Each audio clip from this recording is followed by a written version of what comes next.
नमस्कार, आप सभी का स्वागत करता हूं अपने YouTube चैनल सुरेंद्र सिंह बोरा में।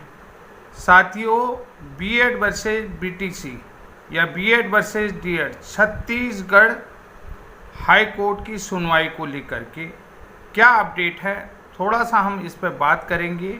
सबसे पहले 2 अप्रैल 2024 को जो division bench Chhattisgarh high court ने फैसला दिया कि बीएड वालों को बाहर करके जितने भी डीएलएड वाले हैं, डीएड वाले हैं, उनकी जो है कि पुनः मेरिट बनाई जाए। Specific direction of rearrange the selection list, ये वाला डिसीजन दिया था। तो इस डिसीजन में छत्तीसगढ़ सरकार की तरफ से माननीय सुप्रीम कोर्ट में एसएलपी दायर करी गई। तो एसएलपी अभी उसमें सुनवाई हुई नहीं है। फिलहाल जो 2 अगस्त को सुनवाई हुई, तो उसके बाद जो है 2 जुलाई को जो सुनवाई हुई, तो 3 तारीख को ऑर्डर आया था कि छत्तीसगढ़ हाई कोर्ट के फैसले में जो है कि माननीय सुप्रीम कोर्ट ने कहा कि हम उसको कुछ नहीं कर सकते हैं। छत्तीसगढ़ हाई कोर्ट ने अपने आधार पर डिसीजन दिया है और बियॉन्ड यानी कि जो सुप्रीम कोर्ट का फैसला है उसके आधार पर ही फैसला दिया है। तो उन्होंने कहा कि इस केस में जो है कि जब सरकारी जो गवर्नमेंट ऑफ छत्तीसगढ़ के एडवोकेट ने कहा, एडवोकेट जनरल ने कहा कि हमने जो है कि इस मैटर में एसएलपी माननीय कोर्ट में लगा रखी है, तो इसको भी सुना जाना बहुत ज़रूरी है। तो इसलिए जो है कि माननीय सुप्रीम कोर्ट ने जो है कि 28 अगस्त को सुनवाई की डेट रखी है। तो 2 जुलाई के फैसले के बाद जो है कि छत्तीसगढ़ डीएलएड अभ्यर्थियों ने छत्तीसगढ़ हाई कोर्ट में कंटेम्प्ट ऑफ कोर्ट की याचिका लगा दी थी। कंटेम्प्ट ऑफ कोर्ट की याचिका लगा दी। जो याचिका का केस नंबर आपको बता दूंगा, CONT 755/2026, जिसका अभी स्टेटस डिस्पोज्ड ऑफ दिखा रहा है। तो ये क्या है, इसके बारे में हम बताएंगे। भुवनेश्वर साहू वर्सेज श्री सिद्धार्थ कोमल प्रदेशी, सचिव स्कूल एजुकेशन बोर्ड या सेक्रेटरी स्कूल एजुकेशन बोर्ड, ठीक है। तो शिक्षा सचिव के अगेंस्ट ये जो है भुवनेश्वर साहू वर्सेज श्री सिद्धार्थ कोमल प्रदेशी, जो सेक्रेटरी जो है कि एजुकेशन बोर्ड के हैं वहाँ के, तो उनके अगेंस्ट है। तो जरा कंटेम्प्ट ऑफ कोर्ट में जो है कि कोड नंबर 12 में छत्तीसगढ़ में 10 जुलाई को हियरिंग होती है। तो उसका फैसला अभी आया नहीं है। तो उस फैसले को लेकर के क्या है कि 10 जुलाई को ये केस सुनवाई हुई है। तो छत्तीसगढ़ हाई कोर्ट के डिवीज़न बेंच ने 2 अप्रैल 2024 के आदेश पर कंटेम्प्ट ऑफ कोर्ट की याचिका पर सुनवाई करते हुए सीनियर एडवोकेट श्री अनुराग दयाल श्रीवास्तव जी ने पैरा नंबर 38 और पैरा नंबर 39 का जिक्र करते हुए कहा कि माननीय जस्टिस को ये बताया कि पैरा नंबर 39 में डिवीज़न बेंच ने फैसला दिया है कि specific direction rearrange the selection list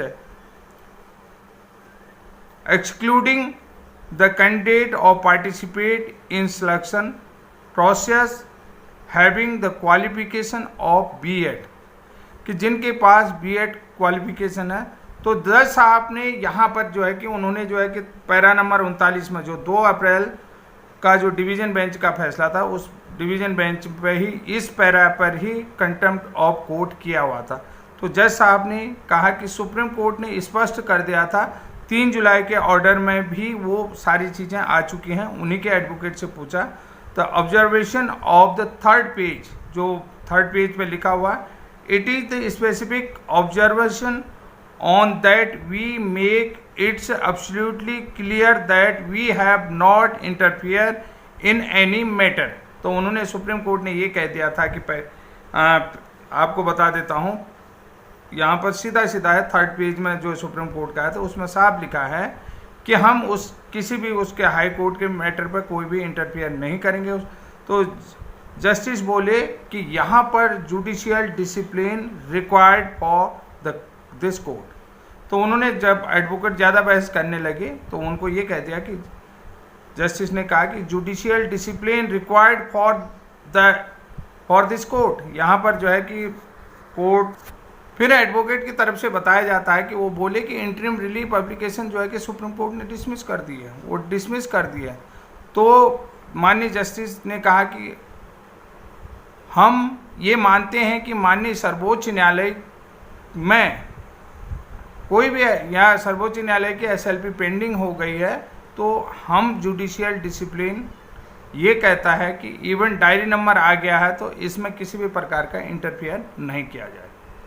तो क्योंकि उसमें भी जो है कि जो एसएलपी सरकार की तरफ से गई हुई है, तो उसमें जो है कि हम इंटरफियर नहीं कर सकते हैं। कि उन्होंने माननीय जस्टिस ने कहा कि जब सुप्रीम कोर्ट में कोई एसएलपी पेंडिंग होती है या उसका डायरी नंबर आ जाता है तो उसमें हम इंटरफियर करने के हकदार नहीं हैं।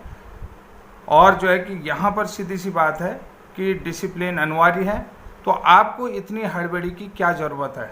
अभी 28 तारीख अभी दूर नहीं है कि आप जो है कि उन्होंने जो है कि 28 तारीख में जब 28 अगस्त को हियरिंग है, तो आप इतनी हड़बड़ी क्यों मचा रहे हैं। उन्होंने अपना जजमेंट दिया कि ऐसा ऐसा है कि इस मैटर को कि सुप्रीम कोर्ट में एसएलपी पेंडिंग है, जजमेंट में लिख दिया कि एसएलपी पेंडिंग है और नेक्स्ट हियरिंग जो है कि 28 अगस्त को लगी हुई, तो इसलिए फ़िलहाल डिस्पोज ऑफ करते हैं, इस केस को डिस्पोज ऑफ कर दिया है।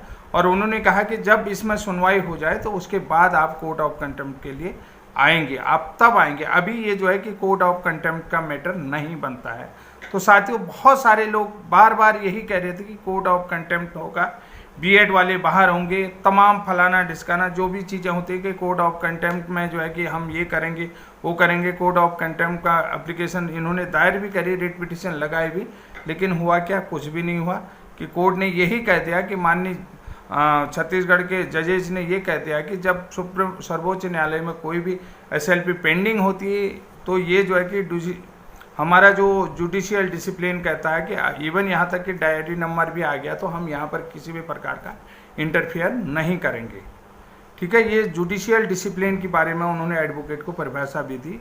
जुडिशियल डिसिप्लिन क्या कहता है कि जब किसी सुप्रीम कोर्ट में कोई एसएलपी पेंडिंग होती है या किसी की डायरी नंबर आ गया तो उसमें जो है कि हाई कोर्ट कहीं भी इंटरफियर नहीं करेगा, क्योंकि जो है कि सुप्रीम कोर्ट की ही जो है कि सुप्रीम कोर्ट की अनुपालना करना हाई कोर्ट के लिए ज़रूरी है। यानी कि सुप्रीम कोर्ट की अवमानना नहीं कर सकता है कोर्ट, उसका अनुपालन करना है, क्योंकि ये कोर्ट की परिभाषा है। ये कोर्ट का जो है कि जुडिशियल डिसिप्लिन यही कहता है कि आप जब कोई एसएलपी पेंडिंग हो बिना उसकी सुनवाई के आप दूसरा डिसीजन दें, ऐसा नहीं हो सकता। इसलिए आप हड़बड़ी ना करें। 28 अगस्त को जो है कि आपका मैटर लगा हुआ है और तब तक हम जो है कि आप दोबारा से आइए। जब 28 अगस्त को यहाँ पर सुनवाई हो जाती है उसके बाद आप आ सकते हैं। तो बहुत अच्छी हियरिंग हुई थी, कोर्ट नंबर 12 में ये हियरिंग हुई थी, आप सभी लोगों ने देखा भी होगा। साथ ही पूरा जो है कि इसका वीडियो भी आप लोगों ने देख लिया होगा। लेकिन मेरा ये कहना था कि बहुत सारे साथी जो है कि बिना सुर देखे ताल देखे जो है और बिना चीज़ें समझे और कोई भी चीज़ें समझने से पहले जो है कि अपना डिसीजन देते हैं। कोर्ट ऑफ कंटेम्प्ट लगेगा, सरकार में ये होगा, फलाना होगा, डिस्कशन होगा। लेकिन छत्तीसगढ़ हाई कोर्ट ने कह दिया कि ये मैटर कोर्ट ऑफ कंटेम्प्ट का नहीं है। तो साथियों, आज के लिए इतना है। तब तक के लिए जय हिंद, जय उत्तराखंड।